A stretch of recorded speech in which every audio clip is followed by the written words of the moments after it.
Assalamualaikum warahmatullahi wabarakatuh. Yang kami banggakan pemilik kapal,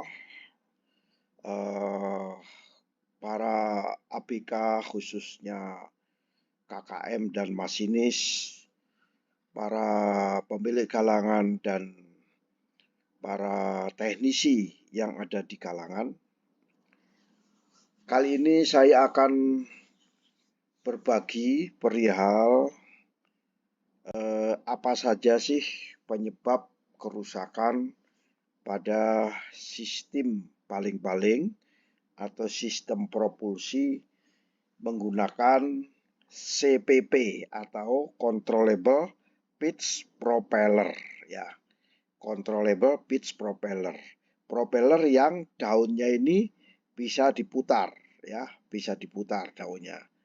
Ini sangat rentan sekali karena dalam posisi diam saja ini ada tekanan yang masuk di dalam rotasi putar atau rotasi daripada daun blade ini. Jadi bila ada gelombang sedikit pasti kena tekanan dan bisa masuk ke sistem yang ada di dalamnya. Apalagi dia diputar ya, diputar pasti ada thrust atau dorongan di sini. Sehingga kemungkinan besar seal atau sealing ring yang ada di sini mengalami kerusakan. Nah, kali ini saya akan berbagi perihal penyebab kerusakan sistem baling-baling dengan CPP. Mari kita mulai satu persatu.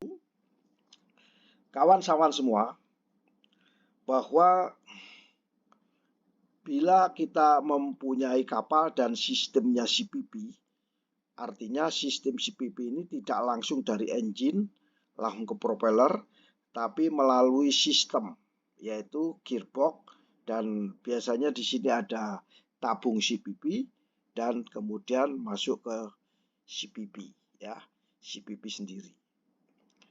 Nah, itu biasanya pemilik kapal dengan menggunakan CPP itu akan pada saatnya nanti akan mengeluarkan biaya yang cukup besar ya. Kerugian daripada penggunaan CPP itu suatu ketika pemilik kapal akan mengeluarkan biaya untuk perawatan yang cukup besar ya. Nah, tapi keuntungannya yaitu speed bisa diatur, apalagi kalau kita menerapkan SEEMP ya, Ship Energy Efficiency Management Plan atau program mengirit bahan bakar. Nah, waktu perbaikannya itu juga lama ya, dan tidak bisa dilakukan terapung, tidak bisa dilakukan terapung. Sebagian besar dilakukan di atas galangan. Ya, bisa juga sih dilakukan bitching ya, ditunggingkan, kapalnya ditunggingkan. Nah, itu adalah sistem propulsi. Nah, bagaimana cara memperbaiki sistem propulsi dengan CPP itu? Dari gearbox sampai ke sistem transmisi ke CPP ya. Seperti yang kami katakan bahwa pelaksanaan perbaikan selalu harus di atas dock. Bisa tidak di atas dock, cuman tidak optimal.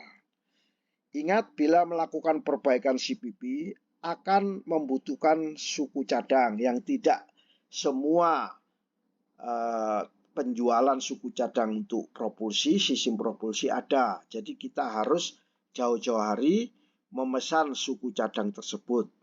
Katakan misalnya sealnya yang rusak ya, maka kita harus terlebih dahulu memesan seal tersebut.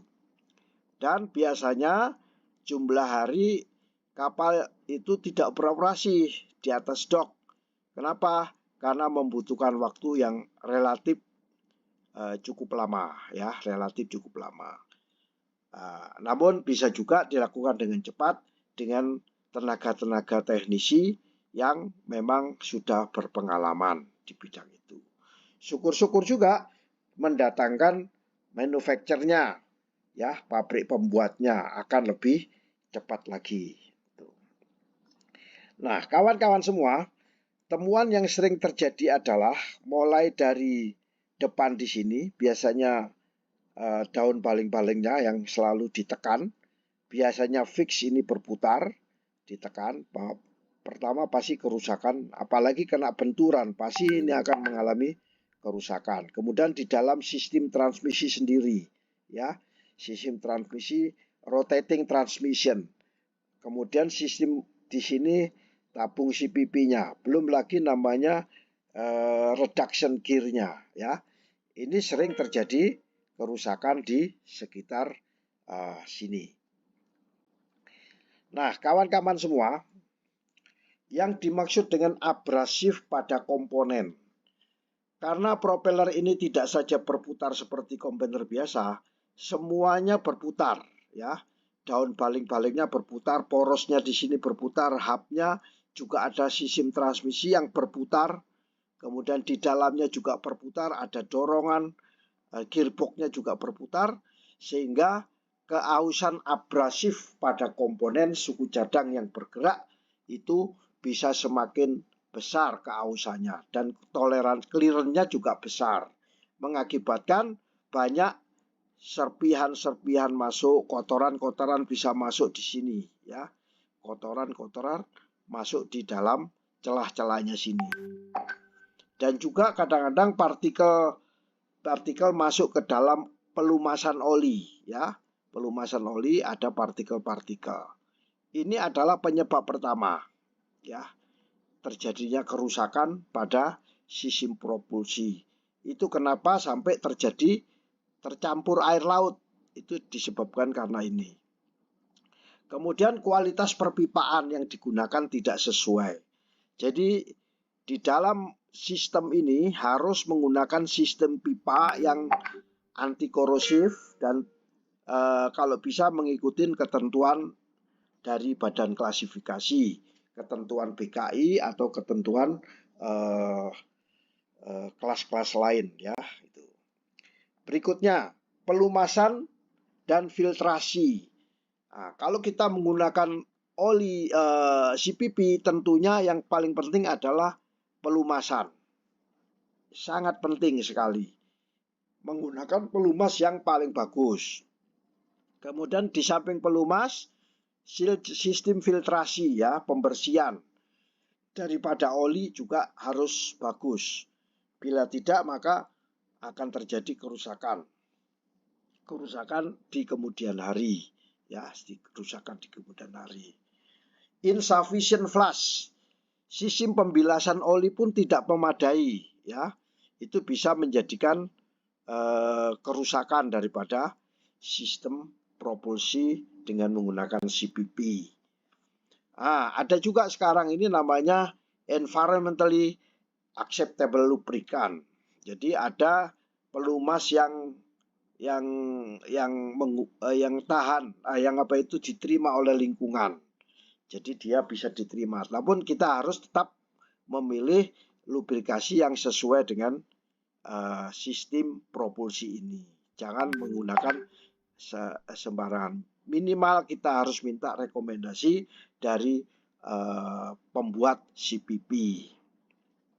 Kemudian ada seal, ya. Di sini ada seal kecil di sini. Semua seal-seal yang ada di sistem propulsi ini, bahan sealing ringnya harus cocok. Tidak boleh menggunakan sealing ring yang tidak cocok, ya. Berikutnya ada namanya angka asam total atau total acid number. Setiap adanya perputaran panas, ya, percepatan putaran, itu terjadi perubahan pelumasan dan mengakibatkan peningkatan angka TAN atau total acid number. Bahasa Indonesianya adalah angka asam total. Nanti akan kita bahas tersendiri bagaimana mengenai angka asam total ini, ya, atau total acid number.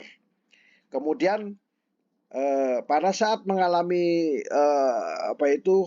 kandas. Ini mesti ada perubahan, ada sedikit defleksi dan sebagainya. Ini berbahaya, ya. Beda dengan fixed propeller. Apalagi ada modifikasi, ya, kapalnya mengalami modifikasi konstruksi. Nah, penempatan poros ini menjadi sangat sensitif sekali, ya. Kalau penempatan poros tidak memadai, terjadi defleksi, deformasi, tidak terpasang dengan benar, maka pasti akan terjadi kerusakan. Standar material dan komponen biasanya tidak sembarangan kita bikin di mana-mana, tapi harus pesan dari manufacturer, ya. Kemudian seal daun paling-paling, ya.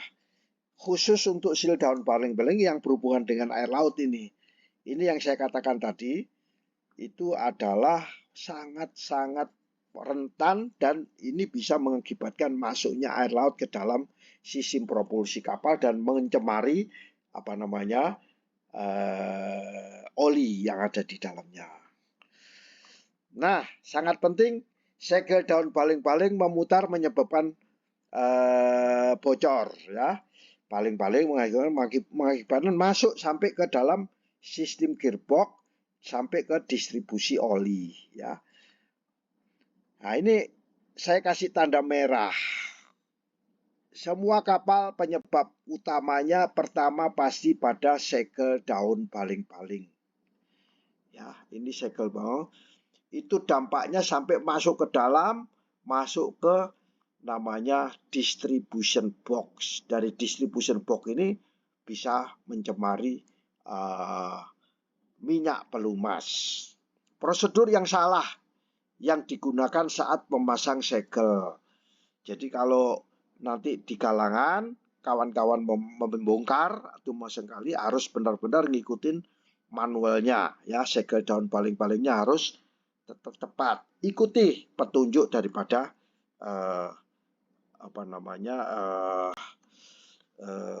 manufacturer. Nah, itu kira-kira ada 12 penyebab utama terjadinya kerusakan sistem propulsi dengan menggunakan controllable pitch propeller. Semoga sharing singkat ini bisa bermanfaat bagi kita semua. Wallahul mu'afiq ila aqwamit thoriq. Wassalamualaikum warahmatullahi wabarakatuh.